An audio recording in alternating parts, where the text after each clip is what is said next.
माझं अनेक भाषेत पुस्तकं आल्यामुळं मी सर्व देशभर पोहोचलोय. राईट. कर्नाटक सारख्या आणि केरळ सारख्या राज्यामध्ये माझ्यावरती अभ्यास होतो, नाटकं होतात. युनिव्हर्सिटीला 10-10 वर्षापासून पुस्तक आहे. राईट. आणि म्हणून मला वाटतं की माणूस 1000 भाषणं देण्यापेक्षा एक पुस्तक लिहिलं तर हे विचार लोकांपर्यंत जातात आणि त्याच्यातनं लोक बदलतात. उचल्या ही शिवी होती, हो, पण साहित्यात आल्यामुळं उचल्या ही ओवी झाली.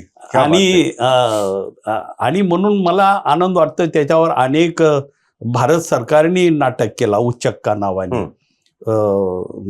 मला वाटतंय तिचं नाव ऑस्कर म्हणून होतं. तर त्याचे भारतामध्ये प्रयोग झाले. कर्नाटकमध्ये 100 नाटकाचे प्रयोग झाले म्हणून त्यांना तिथं अवॉर्ड मिळाले. बरोबर. तर एक मराठी मला भाषेने जे मान सन्मान दिला आणि देशभर हे जे अनुवाद झाले त्याचा फायदा असा होत आहे की जिथे जिथे क्रिमिनल ट्राईब्स आहेत माझ्या या समाजासारखे, कारण देशभर लोक आहेत हे गुन्हेगार जमाती. बरोबर. आणि आज त्यांच्याविषयी नवा अध्ययन होत आहे, अभ्यास होतोय.